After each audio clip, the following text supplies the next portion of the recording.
Hello. मैं Mahesh Kohli thanks sir classes में आप सबका बहुत बहुत स्वागत करता हूँ।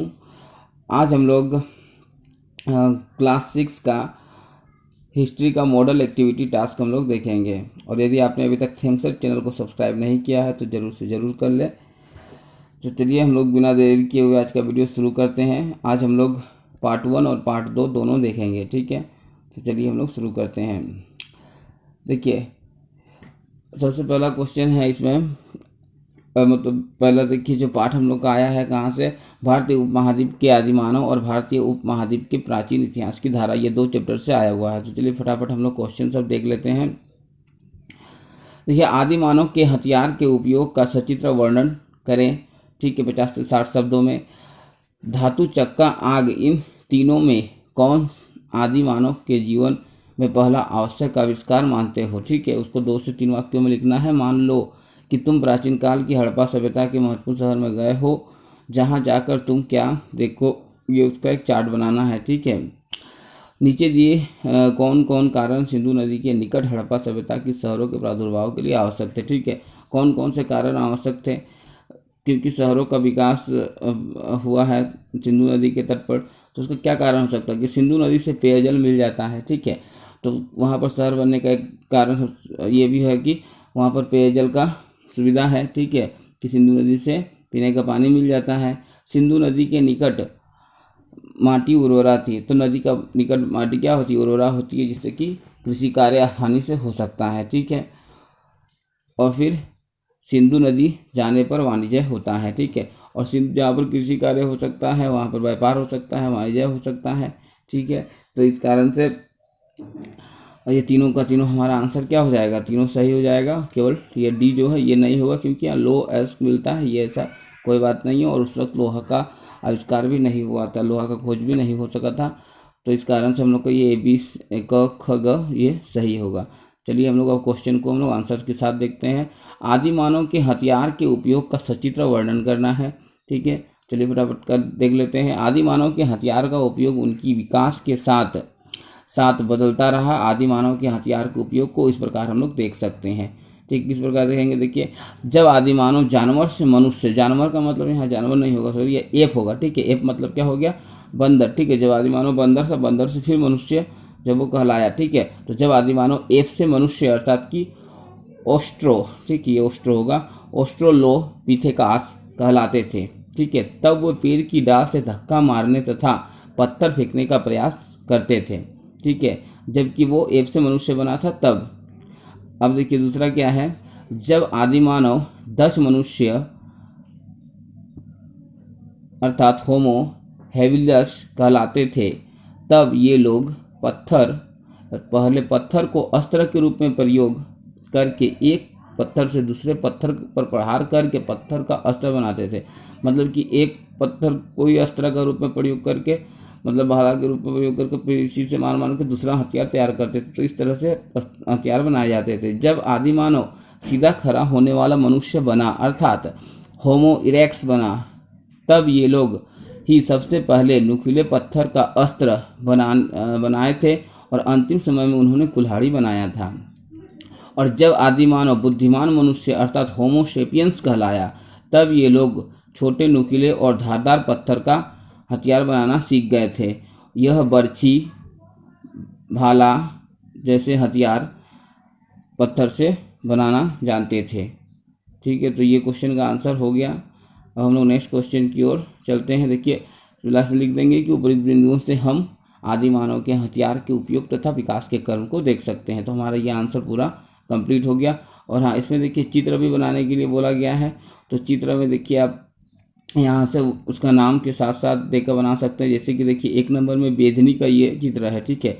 बेदनी कौन सा है, देखिए ये यहाँ पर दिख रहा होगा आपको, ये 1 नंबर, देखिए यहाँ 1 नंबर दिया हुआ है। तो ये तीनों बेदनी का हो गया पिक्चर, ठीक है। उसके बाद देखिए 2 और 5 में क्या बताया गया है, खुरेचनी के बारे में बताया गया है, मतलब खुरेचनी का फोटो दिया हुआ है। 2 देखिए कौन सा है, तो 2 देखिए यहाँ लिखा है ना, तो ये तीनों का तीनों खुरेचनी है। तो इसमें से कुछ भी 1-2 बनाया जा सकता है, ठीक है। और यहाँ पर देखिए 2 और 5 में ना, 5 देखिए यहाँ है, तो ये खुरेचनी है, ठीक है। उसी तरह से आप लोग देख लीजिएगा। अब यहाँ पर देखिए 3 और 6 में दुमुखी औजार बताया गया है, देखिए 3 यहाँ पर है, देखिए 3 ये हो गया, ये दो मुखी औजार हैं ये सब, ठीक है। और 6 में भी देखिए दो मुखी औजार बताया गया, 6 मतलब कौन सा हो गया, ये वाला है 6, ठीक है। इसमें भी क्या है, दो मुखी औजार बताया गया है। और 7 नंबर में देखिए बेधक है, ये देखिए 7 नंबर है यहाँ पर, तो ये क्या है, बेधक है। और पार्श्व खुरेचनी एवं अंत्य खुरेचनी, ठीक है। 4 नंबर में क्या है, पार्श्व खुरेचनी और अंत्य खुरेचनी बताया गया है, तो इसको भी यहाँ देख लेंगे। ये देखिए 4 नंबर है, ठीक है। ये पार्श्व खुरेचनी और अंत्य खुरेचनी, ये तीनों का तीनों हो गया। तो इसमें से आप कुछ भी नाम दे के 1-2 हथियार या 3 हथियार का चित्र बना सकते हैं। चलिए हम लोग अब आगे बढ़ते हैं नेक्स्ट क्वेश्चन की ओर। धातु, चक्का, आग, इन तीनों में कौन सा आदि मानव के जीवन में पहला आवश्यक आविष्कार मानते हो, ठीक है। 2 या 3 वाक्यों में उत्तर दे, ठीक है। इसमें से हम लोगों को 2 या 3 वाक्य में इसका उत्तर देना है। तो पहला आविष्कार क्या था उनका, तो आग था, ठीक है। ना धातु था ना चक्का था, क्योंकि पहले आग आया, उसी से धातु बना, फिर चक्का बना। आदि मानव के जीवन में पहला आविष्कार आग था। वैसे तो आदि मानव प्रारंभ से ही आग को जानता था, ठीक है।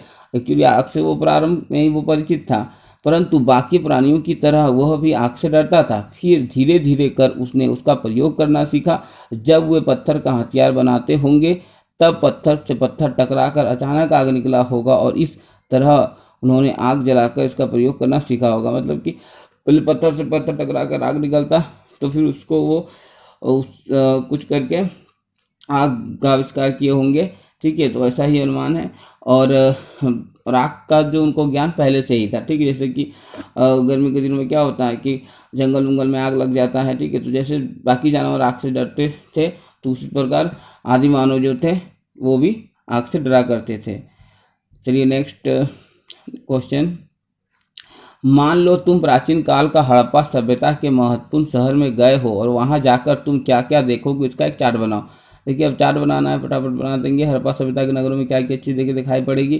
देखिए मिट्टी की पकी हुई पाइपनुमा नालियाँ दिखाई पड़ेंगी। समकोण पर काटती हुई सड़कें, समकोण क्या होता है, देखिए समकोण पर काटती हुई सड़कें का मतलब हो गया, देखिए एक सड़क इधर से गई और एक सड़क इधर से, तो ये होता है समकोण पर काटती हुई सड़कें।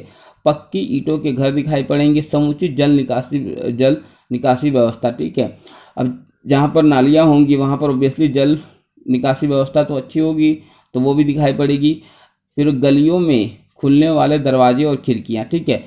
और हड़प्पा सभ्यता की विशेषता क्या थी कि इसके जितने भी दरवाजे और खिड़कियाँ थे वो गलियों पर खुलते थे, ठीक है। केवल लोथल जो बंदरगाह था उसके दरवाजे खिड़कियाँ मेन रोड पर खुलते थे। बाकी सभी जो वहाँ के बाकी अन्य शहरों के सब जो था वो कहाँ खुलता था, तो गलियों में उस दरवाजे और खिड़कियाँ खुलते थे। और क्या क्या दिखाई पड़ेंगी, देखिए तो पत्थर की सील मोहरें और सोना चांदी माणिक्य सीप हाथी दांत की वस्तुएं दिखाई पड़ेंगी। और भी अनेक कुछ दिखाई पड़ेगा, जैसे कि मान तांबे का दर्पण है और भी बहुत कुछ है। चलिए नेक्स्ट, हम लोग का वो क्वेश्चन हो गया। हम लोग दूसरा क्वेश्चन देखते हैं, ठीक है।